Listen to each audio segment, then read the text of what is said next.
வணக்கம். சுப்பிரமணியம் யோகாமணி சேனலுக்கு உங்களை அன்புடன் வரவேற்கிறேன். இன்றைக்கி சமையல் குறிப்பில் நம்ம பார்க்க போகிறது தேங்காய் பால் பக்கோடா குழம்பு எப்படி செய்கிறதுன்னு பார்க்கலாம் வாங்க. அனைவருக்கும் அன்பு வணக்கம். திருமதி சுப்பிரமணியம். இன்றைக்கி லஞ்சுக்கு நம்ம செய்ய போகிறது தேங்காய் பால் பக்கோடா குழம்பு. அதுக்கு பக்கோடா செய்கிறதுக்கு ஒரு அரை கப் கடலைப்பருப்பு 2 hours நல்லா சோக் பண்ணி வச்சு களைஞ்சிட்டு தண்ணியை நல்லா வடிச்சிட்டு எடுத்து வச்சுருக்கிறேன். தேங்காய் பால் ஒரு சின்னதாக ஒரு தேங்காய் மூடி எடுத்து அதை நல்லா பால் பிழிஞ்சு எடுத்து வச்சுருக்கிறேன். பால் 2வது பால்லாம் கிடையாது, எல்லாமே ஒன்றா தான் எடுத்து வச்சுருக்கிறேன். இப்போ நம்ம முதல்ல என்ன பண்ணலான்னா பக்கோடாவுக்கு நம்ம ரெடி பண்ணிடலாம். கடலைப்பருப்பை தண்ணி இல்லாமல் மிக்சியில் போட்டு அரைச்சி எடுத்து வச்சுருக்கிறேன். இனிமேல் தான் அதில் உப்பு வெங்காயம்லாம் சேர்க்க போகிறோம். மீன்வயல் நம்ம குழம்புக்கு ஒரு மசாலா அரைச்சிடலாம். முந்திரி பருப்பு ஒரு 12 முந்திரி பருப்பு எடுத்து நல்லா ஒரு அரை மணி நேரம் சோக் பண்ணி வச்சுருக்கிறேன். அதோட 2 பச்சை மிளகாய், 2 பூண்டு பல், ஒரு சின்ன துண்டு இஞ்சி, இது எல்லாத்தையும் மிக்சியில் போட்டு நல்லா ஒரு நைஸான பேஸ்ட்டை அரைச்சி எடுத்துக்கலாம். இந்த பேஸ்ட் குழம்புக்கு அரைச்சி வச்சுருக்கிற கடலைப்பருப்பில் உப்பு, பச்சை மிளகாய் 2 பச்சை மிளகாய் தான், அப்புறம் கருவேப்பிலை போட்டுடலாம், பச்சை கொத்தமல்லி தூவிக்கலாம், நறுக்கி வச்ச வெங்காயம் கொஞ்சம் நல்லா தாராளமாகவே போட்டுக்கலாம். இது எல்லாத்தையும் நல்லா கலந்து விட்டுட்டு நம்ம இப்போ இதை பக்கோடாவாக போட்டு எடுக்க போகிறோம்.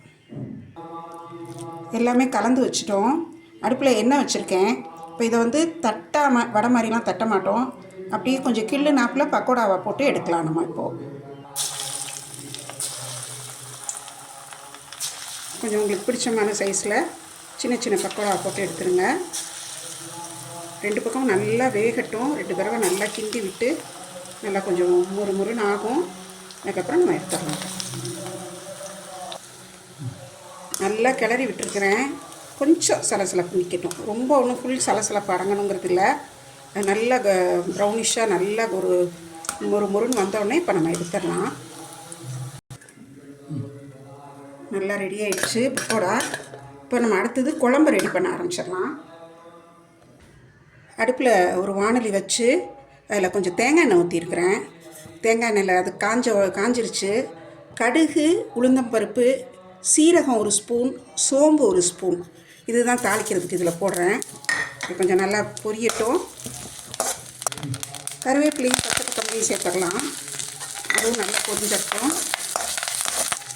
நறுக்கின வெங்காயம் நல்லா ஒரு 1.5 டேபிள் ஸ்பூன் அளவு போடுறேன். இதையும் சேர்த்து நல்லா வதக்கிக்கலாம். 1 ஸ்பூன் மல்லித்தூள் சேர்க்குறேன். இதுக்கு வேணுங்கிற காரம் எல்லாம் பொடியெல்லாம் இப்போ சேர்த்துடலாம். ஒரு அரை ஸ்பூன் மிளகாத்தூள். இது கொஞ்சம் காரங்கிறதுனால நான் குறைச்சி போடுறேன். காரத்துக்கு தகுந்த மாதிரி போட்டுக்கலாம். ஏன்னா ஏற்கனவே பக்கோடாலையும் கொஞ்சம் பச்சை மிளகாய் போட்டிருக்குறோம், அதுவும் உரைக்கும். அதனால் கொஞ்சமாக போட்டுக்கலாம், போதும். அப்புறம் ஒரு அரை டீஸ்பூன் மஞ்சள் தூள், இதுக்கு தேவையான உப்பும் போட்டுட்டேன். அரைச்சி வச்சுருந்தோம் இல்லையா மசாலா, ஊற வச்ச முந்திரி பருப்பு, பச்சை மிளகாய் இதெல்லாம் சேர்த்து அரைச்சிருந்தோம் இல்லையா, அதை இப்போ இதில் ஊற்றிடுறேன். தீயை நல்லா லோ ஃப்ளேமில் தான் வச்சுருக்கேன். இது நல்லா கிளறி விடுறேன். இந்த உப்பு, உரப்பு, இந்த அரைச்ச மசாலாலாம் நல்லா பிளெண்ட் ஆகட்டும். எல்லாம் சேர்ந்து நல்லா பார்த்திங்கன்னா பிளெண்ட் ஆகி நல்லா கொதிச்சிருச்சு. இப்போ நம்ம இதை எடுத்து வச்சுருக்கிற தேங்காய் பாலை இதில் ஊற்றிடலாம்.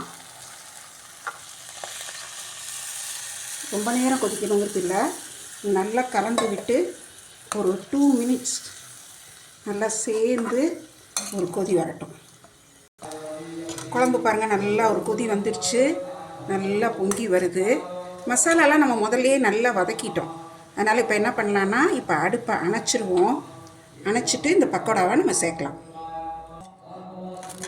அடுப்பை அணைச்சிட்டு தான் சேர்க்குறேன். இதுவும் நல்லா சாஃப்டாக தான் இருக்குது இந்த பக்கோடாவும். இப்போ என்ன பண்ணலான்னா நம்ம ஒரு மூடி எலுமிச்சம்பழம் புளிய போகிறோம். ஏன்னா நம்ம இதில் தக்காளி, புளிப்புக்கு தக்காளியோ புளியோ எதுவும் சேர்க்கலை. அதனால் அடுப்பை ஆஃப் பண்ணிவிட்டு ஒரு மூடி எலுமிச்சை சாறு பிழிஞ்சு விட்டுறலாம். பிழிஞ்சு விட்டோம்னா நம்மளோட தேங்காய் பால் பக்கோடா குழம்பு ரெடியாகிடுச்சு. எடுத்து நம்ம இப்போ பரிமாறிடலாம். சாதத்தோடு சேர்த்து சுட சுட சாப்பிட்றதுக்கு சூப்பரான தேங்காய் பால் பக்கோடா குழம்பு தயாராகிடுச்சு. ரொம்ப ரொம்ப டேஸ்டியாக இருக்கும். ஈவன் நீங்கள் சப்பாத்தி கூட இது சேர்த்து சாப்பிட்லாம், நல்லாயிருக்கும் இடியாப்பத்தோட. இது வந்து நீங்கள் செய்து பாருங்கள், எப்படி இருந்துச்சுன்னு சொல்லுங்கள். இந்த வீடியோவை லைக் பண்ணுங்கள், ஷேர் பண்ணுங்கள். எங்கள் யோகாமணி சேனலுக்கு சப்ஸ்கிரைப் பண்ணுங்கள். நன்றி, வணக்கம்.